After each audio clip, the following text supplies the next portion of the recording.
આરંભથી લઈને અંત સુધીના તમામ લેખાજોખા માટે આ સાદિકભાઈ સમનાણી એમને હું વિનંતી કરું કે આગળ આવશે અને એમના પ્રાસંગિક પ્રવચન છે એ રજૂ કરશે. સાદિકભાઈ.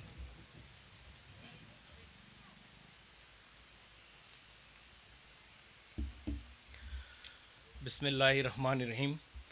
સ્વર્ગસ્થ નિઝાર અલી મામદભાઈ સમનાણી પ્રવેશદ્વાર લોકાર્પણ નિમિત્તે અમારા પરિવારના આમંત્રણને માન આપીને પધારેલ લોકલાડીલા આપણા ધારાસભ્ય ભગવાનભાઈ ધાનાભાઈ બારડ સાહેબ, આએ પ્રવેશદ્વારના કાર્યમાં હર સ્ટેપ પર માર્ગદર્શક રહેલા તાલુકા વિકાસ અધિકારી મયુરભાઈ વ્યાસ સાહેબ, તેમના સાથી કાર્યકર ચિરાગભાઈ પુરોહિત સાહેબ, હમણાં જ મારે જેમની સાથે એક સારો એવો વાર્તાલાપ થયો કે ગામ માટે યુવાનોએ શું કરવું જોઈએ, એવા આપણા વિસ્તારના મામલતદાર શ્રી, સરપંચ શ્રી, અન્ય સદસ્ય શ્રી, ગ્રામજનો, ભાઈઓ તથા બહેનો, ભાઈએ પટણભાઈએ મને સવાલ પૂછ્યા કે તમે આનો સંકલ્પ તમને કેવી રીતે આવ્યો કાર્ય કરવાનો અને શું તમને મુશ્કેલી આવી. નિઝારભાઈના ભત્રીજા તરીકે નહીં, પણ હું તો એના દીકરા તરીકે વાત કરું કે એનાથી એટલો નજદીક હતો કે એને તમામ સમાજ માટે અને ગામ માટે જે લાગણી હતી, એને પોતે અંદર જે વેદના હતી કે કોઈ પણ સમાજનો કોઈ પણ વ્યક્તિ એને અડધી રાતે ફોન કરી અને પોતાનો સમસ્યા, પોતાનો પ્રોબ્લેમ બતાવી શકતા હતા અને અડધી રાતે એનું સમાધાન સામે બોલવું, સાચું બોલવું અને સમાધાન લઈ આવવું, આ એનો તરીકો હતો. આ મેં નજર સામે વર્ષો સુધી જોયેલો છે. હવે આ કાર્યનો સંકલ્પ કેવી રીતે આવ્યો? અમારા પરિવારની અંદર એક 1.5 વર્ષનું બાળક છે. મને એને જોઈને વિચાર આવ્યો કે મારા પરિવારની અંદર એક ખોટ થઈ છે, ગામને પણ ખોટ થઈ છે, સમાજને પણ ખોટ થઈ છે. પણ જ્યારે આ 1.5 વર્ષનું બાળક સમજદાર થશે, મોટું થશે, તો એને કેવી રીતે ખબર પડશે કે મારા દાદા કોણ હતા, નિઝારભાઈ વ્યક્તિ કોણ હતા. અને એ 1.5 વર્ષના બાળક સામે જોઈ અને એના જે કોઈ સેવાકીય કાર્યો હતા, દરેક સમાજને 18 વર્ણને સાથે લઈ અને ચાલવું, દરેક સમાજ માટે ચિંતા કરવી, એ પછી એનો જન્મ સમનાણી પરિવારમાં હોય તો ફક્ત સમનાણી પરિવાર માટે નહીં, પણ દરેક માટે કાર્ય કરવું અને દરેક માટે કોઈ પણ પ્રશ્ન હોય, ગમે તેવા કઠિન હોય, સામે ચાલી એનાથી પણ એક સ્ટેપ આગળ લઈ અને પ્રશ્નનું સોલ્યુશન લઈ આવવું. બીજો સવાલ તમે પટેલભાઈ કર્યો કે સમસ્યા અને સંઘર્ષનો સામનો તમે શું કર્યો? તો અમે એક નક્કી કરીને જ્યારે નીકળાતા કે આપણે આ કાર્ય કરવું છે, તો એ કાર્યની અંદર અમે અમારા કાકા પાસેથી શીખેલા છીએ કે જ્યારે સાચું કાર્ય કરવું હશે, સારું કાર્ય કરવું હશે, ત્યારે તમારે સમસ્યાનો સામનો કરવો પડશે અને કોઈ પણ સમસ્યા આવશે એના માટે અમે તૈયાર હતા અને એનો અમે સામનો કરી અને આજે પ્રવેશદ્વારનું લોકાર્પણ આપણે ખુલ્લું મૂકવામાં આવ્યું. સમસ્યા આવતી હોય, જ્યારે સારું કાર્ય કરીએ ત્યારે વિઘ્નો આવતા હોય, એનાથી આપણે ડરવું ના જોઈએ. પણ એક મુદ્દો મારે આ ગામ સમક્ષ અને હાજરીન આપણા મહેમાનો સમક્ષ મૂકવો છે કે જ્યારે કોઈ ગામનો યુવાન ગામ માટે, દરેક સમાજ માટે, એના પરિવાર માટે નહીં કે એની સમાજ માટે નહીં, પણ પૂરા ગામ માટે થઈ અને કોઈ સારું કાર્ય કરવા નીકળે, ત્યારે 2-5% લોકો એક આલોચનાની પાછળ પડેલા હોય છે. અમે આ કાર્ય કર્યું 3 મહિના સખત, 3 મહિના દિવસ અને રાત આ માટી ઉપર બેસેલા છીએ. અમે કોન્ટ્રાક્ટ ભલે આપેલો છે, પણ માથે ઊભી અને સ્ટ્રોંગ બાંધકામ થાય, સેફટી અને સિક્યુરિટી જળવાય, સાઇનબોર્ડ લાગેલા હોય, સ્પીડ બ્રેકર લાગેલા હોય, ડાયવર્ઝન હોય તો પ્રોપર ડાયવર્ઝન હોય, ત્યાં અંજવાળું હોય, હરેક વસ્તુનું પાઈની ચીજનું અમે ધ્યાન રાખેલું છે. અને જ્યારે કોન્ટ્રાક્ટર સાથે મારો કોન્ટ્રાક્ટ થયેલો હતો, તેના કોન્ટ્રાક્ટમાં એક મુદ્દો હતો કે કોઈ પણ માનવને હાનિ થશે તો એની જવાબદારી અમારી કોન્ટ્રાક્ટરની. 15 મિનિટ એની સાથે મારે રીકજીક થઈ અને લખાયું કે ખાલી માનવ નહીં, કોઈ પણ જીવને હાનિ થશે એની જવાબદારી તમારી છે. તો આ સૃષ્ટિની અંદર, આ દુનિયાની અંદર હરેક જીવની એક ચિંતા કરીને નીકળ્યા છીએ. પરિવારમાંથી બચપનથી જ આ વસ્તુ જોયેલી છે, રાજનીતિ પણ જોયેલી છે, સમાજ સેવા પણ જોયેલી છે અને એ જ કાકા પાસેથી જે વસ્તુ શીખ્યા છીએ આજે એ ગામને પીરસવાની અમે કોશિશ કરેલી છે. જ્યારે અમે આ પ્રવેશદ્વારનું કાર્ય કરી રહ્યા હતા ત્યારે અમુક લોકો, 2-5% લોકો તરફથી મને એવો ફીડબેક મળવામાં આવ્યો હતો કે ક્યાંય ને ક્યાંય આ કાર્યની અંદર સબસિડી મળે છે, યા તો આ કાર્ય કરવાની જરૂરત નહોતી, રાશન ભરી દેવાની જરૂરત હતી, કોઈની ફીસ ભરી દેવાની જરૂરત હતી. પણ હું અને મારો પરિવાર અમે માનીએ છીએ કે જ્યારે દાન દેતા હોઈએ છીએ, ગુપ્ત દાન હોય છે, એ બતાવવાની જરૂરત નથી હોતી. જે પોઈન્ટ એ લોકોએ આલોચના કરવાવાળા વ્યક્તિઓએ ઉઠાવેલા હતા એ કાર્યો તો અમે છેલ્લા 15-20 વર્ષથી કરીએ છીએ. પણ આ પ્રવેશદ્વાર હું ગુપ્ત રીતે મારા ખીચામાં સંભાળી શકતો નહોતો. એટલા માટે થઈને તમને જાહેરમાં દેખાય છે કે અમે આ દાન કર્યું.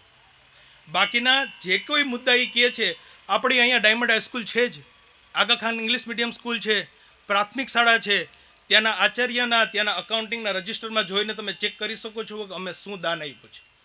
મારા આ દાન જાહેરમાં લઈ આવવાની જરૂરત નથી. પણ આ વસ્તુનો ખુલાસો મારે એટલા માટે કરવું છે કે સાહેબ, આ ગામની અંદર ઓછામાં ઓછા આવા 100 લોકો એવા હશે કે જે વિદેશમાં છે અને એ આનાથી વિશેષ કાર્ય કરી શકે છે, પણ ક્યાંય ને ક્યાંય એ કમ્યુનિકેશનનો ગેપ છે, ક્યાંય ને ક્યાંય એ આલોચનાથી ડરે છે, પોતે ફ્રન્ટમાં નથી આવતા, રિપ્રેઝેન્ટેટિવ નથી બનતા. હું આજે તમામ લોકો દેશ વિદેશથી મારો એ લોકો વિડીયો જોતા હશે, તમામ લોકોને જેનો જન્મ ચિત્રાવડની અંદર થયો છે, જેની ફેમિલી અત્યારે ચિત્રાવડની અંદર રહે છે અને પોતે કોઈ ભારતની અંદર બીજા સિટીની અંદર કામ કરતા હોય કે કોઈ વિદેશની અંદર કામ કરતા હોય, એ દરેકને મારે 2 હાથ જોડીને વિનંતી છે કે તમારા ગામ માટે જ્યાં તમે જન્મ લીધો છે, જેવી રીતે એક દીકરા તરીકે તમારી ફરજ છે, ભાઈ તરીકે, એક પિતા તરીકે ફરજ છે, એવી રીતને તમારે ચિત્રાવડના દીકરા તરીકે તમારે ચિત્રાવડ માટે કામ કરવું જોઈએ. અને એ કોઈ કામ માટે જરૂરી નથી કે હરેક કામ પૈસા હોય તો જ થાય. અહીંયા અમે જે બોર્ડ લગાવેલો છે એમાં સ્પેશિયલ શબ્દ મેં યુઝ કરેલો છે, સંકલન પદે. સંકલન પદે એટલે આ પ્રવેશદ્વાર મારા એક થકી નથી બન્યો કે મારા પરિવાર થકી નથી બન્યો. આ 8-10 લોકોનો જે સહયોગ રહ્યો છે, જેને આપણે પાયાના પથ્થર કહી શકાય. આજે મને સ્વર્ગસ્થ જસુભાઈ ધાનાભાઈ બારડ સાહેબનું એ વાક્ય યાદ આવે છે કે પાયાના પથ્થર હોય છે એ મહત્વના હોય છે, એની ઉપર તો પછી આપણે પ્લેટફોર્મ ખાલી બનાવવાનું હોય છે. એ 8-10 લોકોના જે સહયોગ રહ્યો છે એ મારા પાયાના પથ્થર છે આ પ્રવેશદ્વાર માટે. અને આ માટે હું અધિકારી, પદાધિકારી બધાનો હું આભાર માનું છું કે હર એક સ્ટેપ પર, કેમ કે ગ્રામ પંચાયત કમિટીથી લઈ, ગ્રામ સભાથી લઈ, પ્રોપર પ્રોટોકોલ સાથે અમે આગળ વધ્યા અને આ કાર્ય 3 મહિનાની અંદર મેં પૂરું કર્યું. સેફટી અને સિક્યોરિટીનું ધ્યાન રાખીને પૂરું કર્યું. આજે વિશેષમાં ખુશીનો દિવસ એ છે, 1 મે 1960ના ગુજરાત રાજ્યની સ્થાપના થયેલી હતી અને એ જ દિવસે આપણું પ્રવેશદ્વારનું લોકાર્પણ છે. તો આ એ ગુજરાત સ્થાપના દિવસને હું દરેક યુવાનોને વિનંતી કરું છું. અને જ્યારે 3 મહિના સાહેબ હું અહીંયા હતો ત્યારે આ ગામની અંદર હર ફિલ્ડની અંદર યુવાન છે કે જે મારી સાથે સ્કૂલમાં યા તો હું એનો સિનિયર હતો યા તો એ મારા સિનિયર હતા. એ શિક્ષણ જગત હોય, એ ફોરેસ્ટ અધિકારી હોય, એ તલાટી મંત્રી હોય કે ન્યાય સમિતિની અંદર, દરેક ફિલ્ડની અંદર મારા ગામના યુવાનો છે. અને એ દરેક યુવાનો સાથે મારે ગ્રાઉન્ડ લેવલ ઉપર ચર્ચા થઈ છે કે આવું આપણે સંકલન કરીએ અને હર વર્ષે કાંઈ ને કાંઈ કે 2025માં મારું ગામ આવું હતું, 2026માં મારું ગામ આવું હોવું જોઈએ. અને અમારી પાસે ધ્યેય છે કે ગામને કઈ ચીજની જરૂરત છે, ગામને કયા મુદ્દાની જરૂરત છે. ઇમરજન્સીમાં બ્લડની જરૂરત પડી તો બ્લડ બેંકની પણ આપણા એરિયામાં ખામી છે. મારી પરમ દિવસે ટીડીઓ સાહેબ સાથે ચર્ચા વિચારણા થઈ. એમણે એક સરસ મુદ્દો મને કીધો કે ઇમરજન્સી ક્યારેક આવે તો ગામને જાણ કેવી રીતે કરવી તમારે. મેં આ વસ્તુ નોટ ડાઉન કરી કે ઇમરજન્સી આવે. ગ્રામ સભાનું જ મેં એક્ઝામ્પલ દીધું કે સાહેબ અમારે ગ્રામ સભા હતી, અમે મેસેજ સર્ક્યુલર કરેલો હતો, મેસેજ લોકોને મેં ઇન્ડિવિજ્યુઅલ પૂછેલું છે, મેસેજ એ લોકોએ રીડ જ નથી કર્યો. આપણે સમજી શકીએ કે ખેતી પ્રદેશ આપણું ગામ છે, ખેડૂતો છે, બધા ડિજિટલ યુગમાં નથી, ટેક્સ સેવી બધા નથી. અને એમણે મને એક સુઝાવ આપ્યો કે ભવિષ્યમાં તમને કોઈ કાર્ય કરવાનું થાય તો આ કાર્ય કરજો. મેં સાહેબ નોટ ડાઉન કરેલી છે. અને હું દરેક યુવાનોને જે કોઈ દેશ વિદેશમાં દરેક જગ્યાએ હોય એને મારી ખાસ વિનંતી છે કે કાંઈ પણ તમારા માઇન્ડમાં આવે કે ગામ માટે કરવું પડે, 2 ધડક એની ટાઈમ સમનાણી પરિવારનો કોન્ટેક્ટ કરજો. આપણે સંકલન કરી એક સાથે, અમે એમ નહીં, આપણે પૂરું ગામ, બધી સમાજના આગેવાનો અને ગ્રામ પંચાયત સાથે સંકલન કરી આપણે કાર્યને પાર પાડીશું. લાસ્ટમાં એક મુદ્દો કે જેની ઉપર મેં પ્રકાશ પાડવાની કોશિશ કરી કે યુવાનો બહાર આવે અને યુવાનોને આજે નહીં તો કાલે બહાર આવવું પડશે. તમારે તમારા ફેમિલીને, તમારે પોતાને, તમારી સમાજને અને તમારા ગામને સુરક્ષિત રાખવું હશે તો અનુભવી લોકો સાથે, એડ્યુકેટેડ લોકોએ તાલમેલ મળાવી અને રાજનીતિમાં આવવું પડશે અને કાર્યો કરવા પડશે. જાહેર વ્યક્તિ બનવા પડે. મેં મારા કાકાને નજદીકથી જોયેલા છે. એ સમાજસેવક હતા. અને જે કોઈ સમાજસેવક હોય છે, જે કોઈ પદાધિકારી આપણે જોઈએ છીએ આપણી સામે અત્યારે છે, એ લોકોની સમાજસેવકની જ્યારે સોશિયલ લાઈફ જીવતા હોય છે ત્યારે પર્સનલ લાઈફ રહેતી નથી. અમે આ છેલ્લા 6 મહિનાની અંદર સાહેબ 3 દિવસનો સર્વજ્ઞાતિ મેડિકલ કેમ્પ કરેલો છે.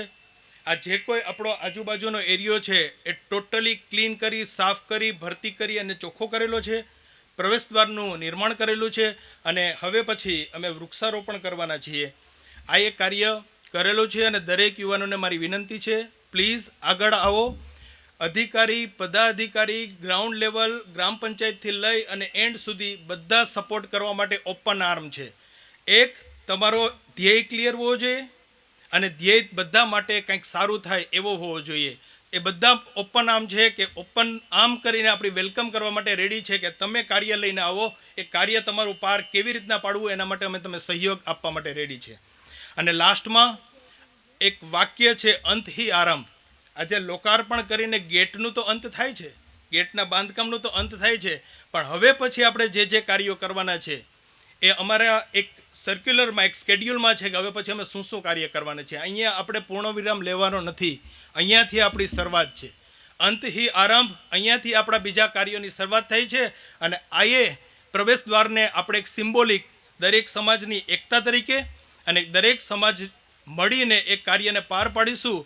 અને નેક્સ્ટ 5 યર્સની અંદર ચિત્રાવડની ઇમેજ ચેન્જ કરી અને ચિત્રાવડની વિઝિટ કરવા માટે બહારના આપણા અધિકારી, પદાધિકારી ને બહારના લોકો આવે, આવી મારી એક ઈચ્છા છે. આટલું કહી વિરમું છું. જય હિન્દ, જય ભારત.